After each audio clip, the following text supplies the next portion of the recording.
Tuesday is election day here in Colorado. It is too late to send ballots by mail, so drop it off at a drop box or vote in person. Then hang out with our very own Kyle Clark on the 25th. He's going to have live coverage starting when the polls close at 7 all the way through 10:30. We will also continue that coverage on 9 News Mornings the next day. But right now, we want to get you ready ahead of the election. Joining us this morning is the editor of Colorado Politics and the Denver Gazette, Luige Del Puerto. Good morning. Thanks so much for coming in. Oh, good morning. Thanks for having me.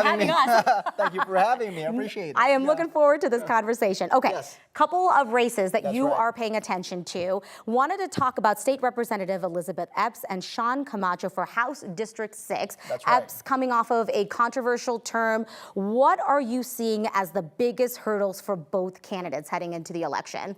Well, we like to think that politicians are popular in their districts and everybody knows them. That's not necessarily the case. So it really is a matter of getting the money and deploying the money to let people know that you're running in that particular district, especially in a legislative district where they're not raising as much money as, say, a congressional race.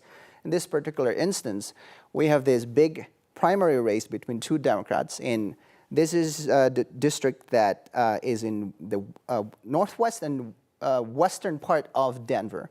It covers the state capital.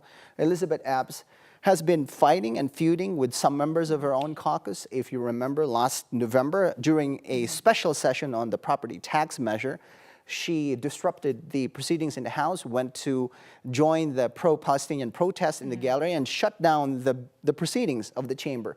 And she had clashed with the leadership of her chamber. And that has translated into, really, for all intents and purposes, members of her own caucus, Democrats, then endorsing her opponent, Sean Camacho, in this race. And Sean Camacho also got endorsement of the governor just a couple of days ago.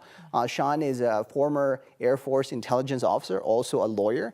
And I don't think they are dramatically different in their philosophical moorings and ideology. I think it's a matter of tone and emphasis. I think that with Elizabeth Epps, she's had a history of fighting with her caucus, very progressive. You know, she fights for many of the things that Democrats have been fighting for. Inflation, you know, she's a very progressive and a member of what you would call, an advocate of what you would call harm reduction strategies, if you will. I think Sean Camacho is the same. I don't think he would be necessarily fighting or feuding with members of his own caucus. So that's a difference in the tone and difference in emphasis, but they are both Democrats. Okay, so there is another race that you're also paying close attention to. This is between Tim Hernandez and Cecilia Espinoza. Hernandez picked to temporarily fill House District 4, facing Espinoza again. They have pretty different backgrounds. Walk us through that.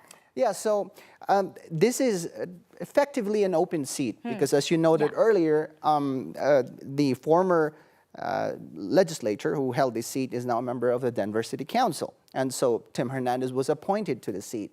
Tim Hernandez is a former a teacher by profession. He's an activist, a very well-known progressive, kind of in the same mold as Elizabeth Epps. They're pretty much a part of that wing of the Democratic caucus, sort of the progressive wing of the Democratic caucus.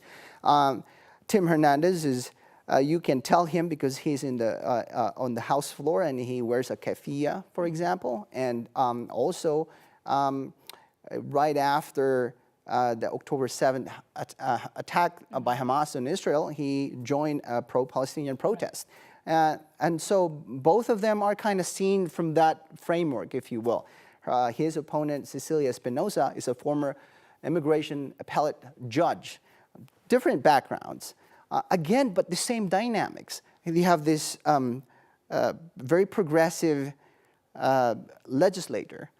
I don't think that Espinoza is different in the sense of what they're fighting for. I think they're fighting for kind of the same things, but difference in tone, difference in emphasis, and there's a lot of money being spent in this race. I think both of them are racing neck and neck, more than $100,000, which is, I wouldn't say it's out of the ordinary, but it's big money for a legislative race. Well, And at the end of the day, both of these races have huge influence over what's happening in Denver. It's important to pay attention to. So, well, we really appreciate you coming in today, giving us that preview into what to look out for, and we really appreciate your time. Thanks so much. Thank you.